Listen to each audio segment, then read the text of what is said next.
Today's episode explores a man's near-death experience. This story is about his brush with death and his life-changing experience with love, from calm and togetherness to a link beyond this planet. Let's begin the touching and eye-opening love story and near-death experience. I was fired from my Memphis temporary arrest job in March 1976 at 10:35 on August 1, 2018. In a duplex with a roommate, I had put down a deposit on a used Monte Carlo. I thought my tax examiner career was promising before the furlough. I was earning well. I left for Arkansas that night and stood at a roadside stand during an earthquake. My world would shift radically. My feet and shoulders seemed oddly cold. Because they were pallid and tingling, my toes looked like rubber bands the next morning. I couldn't move my arms above my shoulders. It felt like lifting bricks. A new nightmare, unlike any I'd seen or imagined, was creeping in. After a day, my thighs and knees were so weak I could scarcely stand. It was risky for me to stay home alone while my mother was away, so I stayed with her friend. All body contact was lost.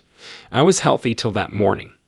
I was 20 and had strong arms, legs, and a healthy heart from biking throughout town. I fell on the floor the next night trying to get out of bed to use the bathroom. My host couldn't move me off the ground, so we called my brother. Then I was a fearful boy. Due to my ERS hiatus, I had no insurance or income. I couldn't walk or stand, so my mother borrowed a wheelchair on the third day. When my brother arrived, he helped me exit the car and enter the neurologist's office. The doctor looked at me with disbelief. After leaving quietly, he returned to tell us the prognosis. He blamed paralysis on Guillain-Barré syndrome, GBS. We waited, confident he had missed a simple remedy or therapy that would address the problem in a few days. In intensive care 2 days later, I was near paralyzed from the top down. My body remained still, but my mind was awake. The interminable days beneath the IQ's lights and visitor restrictions seemed ominous. I became restless and anxious about the future. A nurse gave me water, and I choked. My breathing stopped after that. I battled to breathe, believing I was near death. If not for a mechanical respirator, I could have died. Long-term respirator that hissed and whooshed as it pumped my breath was shortly installed. Synchronizing my breathing with the machine was tough since I had poor lung muscle control. The machine beeped continuously, and wondering if it would keep running or even stop was unnerving. I thought I would die if I needed a respirator. Nobody would say when I could leave the hospital or recover. No time frame existed for this sickness. Very few severe Guillain-Barré syndrome patients have been reported. No treatments or cures existed other than mechanical life support while the body healed. I couldn't speak due to my respirator and throat tube. My nurses taught me to click my tongue, blink my eyes, and answer their queries. I noticed everything most days.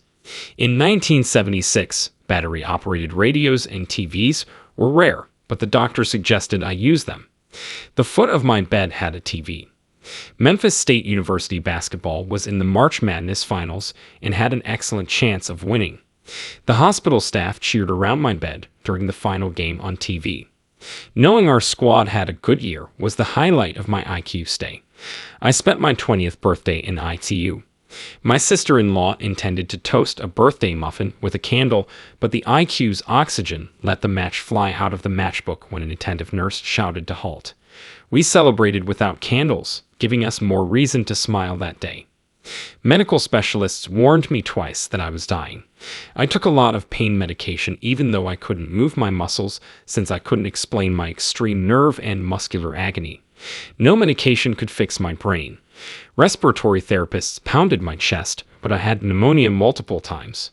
There were no miracle treatments or therapies for most paralysis symptoms. Next, I saw a death angel over my bed. This faceless guy wore a brown hooded robe like a monk. Fearful, I feared my spirit had jumped out of my body and all the tubes underneath me.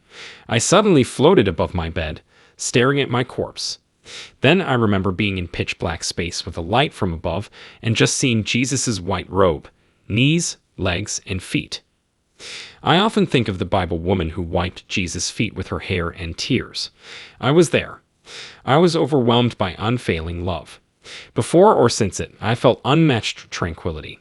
My soul has never felt so loved or peaceful. Jesus gave me the choice to stay with him or return to my immobilized body to serve God. I didn't feel like I'd helped him much before that. My first experience with God was while I was a premature and spent my first 10 days in the hospital with nuns and Franciscan monks. From the start, they protected me. I believe numerous angels have comforted and inspired me. When I returned to myself in June 1976, the ITU staff only knew I nearly died several times. My preacher and a Tao Church faith healer prayed over me. After 3 months without feeling anything in my torso, their hands made me feel warm and fuzzy. After several weeks, I moved to a recovery clinic. I was removed from the ICU and placed in rehabilitation after 3 months when my legs started moving. One of the worst parts of rehab was when physicians and nurses didn't think I was still in tremendous agony while stroke patients had no feeling. I spent most of my 3 months of treatment learning to operate in my wheelchair. Every aspect of my body was hypersensitive to touch, and every movement had to be relearned. Despite having non-functioning toes and ankle muscles that gave way as I turned, I learned to write with my right hand, get up, and walk again. I also learned to speak without the respirator. Despite seeming normal, my ankles, feet, and toes pained and had permanently weakened muscles.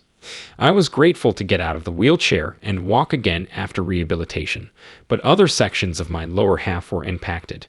A minor amount of muscle control and nerve conduction loss occurred, enough for life.